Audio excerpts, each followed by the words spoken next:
ರಾಜ್ಯದ ಗ್ರಾಮೀಣ ಪ್ರದೇಶದಲ್ಲಿ ಈ ಖಾತಾವನ್ನು ನೀಡೋದಕ್ಕೆ ರಾಜ್ಯ ಸರ್ಕಾರ ಮುಂದಾಗಿತ್ತು. ಬಟ್ ರಾಜ್ಯ ಸರ್ಕಾರದ ಈ ವಿಚಾರಕ್ಕೆ ಆರಂಭಿಕ ವಿಘ್ನ ಎದುರಾಗಿದೆ ಅನ್ನೋದು ಗೊತ್ತಾಗ್ತಾ ಇದೆ.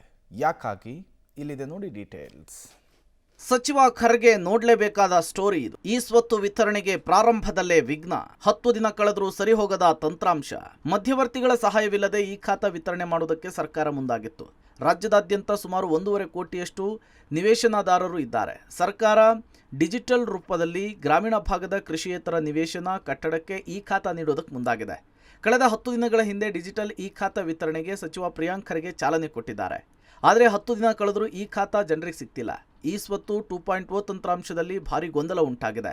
ತಂತ್ರಾಂಶದಲ್ಲಿ ಅರ್ಜಿಗಳು ಸ್ವೀಕರಿಸ್ತಿಲ್ಲ. ಈ ಸ್ವತ್ತು ತಂತ್ರಾಂಶದ ಸಮಸ್ಯೆ ಬಗೆಹರಿಸುವಂತೆ ಪಿಡಿಒಗಳು ಮನವಿ ಮಾಡಿದರೂ ಅದು ಸಾಧ್ಯವಾಗ್ತಿಲ್ಲ. ನೋಡಿ, ಈ ಸತ್ತಿಗೆ ಸಂಬಂಧಪಟ್ಟಂಗೆ ದಿನನಿತ್ಯವೂ ಜನಸಾಮಾನ್ಯರು ಅಲಿತಾ ಇದ್ದಾರೆ. ಒಂದು ಇಲಾಖೆಯಿಂದ ಇನ್ನೊಂದು ಇಲಾಖೆಗೆ ಈ ಸೊತ್ತನ್ನು ಮಾಡಿಕೊಡಿ ಅಂತ. ಇದನ್ನು ಯಾವುದೇ ಅಧಿಕಾರಿಗಳಾಗಲಿ ಸಚಿವರ ಗಮನಕ್ಕಾಗಲಿ ಬರ್ದಲೇ ಕಣ್ಣು ಮುಚ್ಕೊಂಡಂಥ ಕುರುಡರಾಗಿದ್ದಾರೆ, ಕಿವಿ ಕೇಳ್ದಂಥ ಕಿವುಡರಾಗಿದ್ದಾರೆ. ಇದು ಸಾಮಾನ್ಯ ಜನರು ದಿನನಿತ್ಯ ಅನುಭವಿಸಿದಂತಹ ಈ ಸೊತ್ತಿಗೆ ಸಂಬಂಧಪಟ್ಟಂಥ ಲೋಪದೋಷಗಳು. ಇದಕ್ಕೆ ಸಂಬಂಧಪಟ್ಟ ಈ ಸೊತ್ತು ಮಾಡ್ತೀವಿ ಅಂತ ನಮ್ಮ ಗಮನಕ್ಕೆ ಬಂದಾಗ 3 ತಿಂಗಳಿಂದನೇ ಇಲಾಖೆಗೆ ಹೋಗಿ ಇಂತಿಂಥ ಲೋಪದೋಷಗಳಿದೆ, ಅದನ್ನು ಮೊದಲು ಸರಿಪಡಿಸಿ ನಂತರ ಇದನ್ನು ಜಾರಿ ತರ್ರಿ ಅಂತ ನಾವು ಮನವಿ ಕೊಟ್ಟಿದ್ವಿ. ಆ ಮನವಿನ ಇವತ್ತವರೆಗೂ ಅದಕ್ಕೊಂದು ಉತ್ತರನೂ ಬಂದಿಲ್ಲ. ನಮ್ಮನ್ನು ಕರೆಸಿ ಇದ್ರ ಬಗ್ಗೆ ಒಂದು ಕಾನೂನನ್ನು ತೊಡಕುಗಳು ಏನಾರು ಇದ್ದರೆ ಸರಿಪಡಿಸ್ಕೊಳ್ಳಿಕ್ಕೆ ಒಂದು ಚರ್ಚೆನೂ ಮಾಡಲಿಲ್ಲ. ರಾಜ್ಯದಲ್ಲಿ 31 ಜಿಲ್ಲೆಗಳಿಂದ 5,951 ಗ್ರಾಮ ಪಂಚಾಯಿತಿಗಳಿವೆ. ರೆವಿನ್ಯೂ ಲೇಔಟು, ಕನ್ವರ್ಷನ್ ಲ್ಯಾಂಡು, ಗ್ರಾಮ ಠಾಣಾ ವ್ಯಾಪ್ತಿಯ ನಿವೇಶನಗಳಿಗೆ ಈ ಖಾತಾ ಸಿಗುವ ನಿರೀಕ್ಷೆಯಲ್ಲಿ ಜನ ಇದ್ರು. ಆದರೆ ಸಾಫ್ಟ್ವೇರ್ ಸಮಸ್ಯೆಯಿಂದ ಜನರಿಗೆ ಈ ಖಾತಾ ಸಿಗ್ತಿಲ್ಲ. ತರಾತುರಿಯಲ್ಲಿ ಈ ಸ್ವತ್ತು ತಂತ್ರಾಂಶ ಸರ್ಕಾರ ಬಿಡುಗಡೆ ಮಾಡಿದೆ. ಯಾವುದೇ ಸಿದ್ಧತೆಗಳನ್ನು ಮಾಡಿಕೊಳ್ಳದೆ ಸಾಫ್ಟ್ವೇರ್ ಬಿಡುಗಡೆ ಮಾಡಿದ್ದಾರೆ. ಆದರೆ ಇನ್ನೂ ಕೂಡ ಒಂದೇ ಒಂದು ಅರ್ಜಿ ಕೂಡ ಹಾಕೋದಕ್ಕೆ ಸಾಧ್ಯವಾಗ್ತಿಲ್ಲ.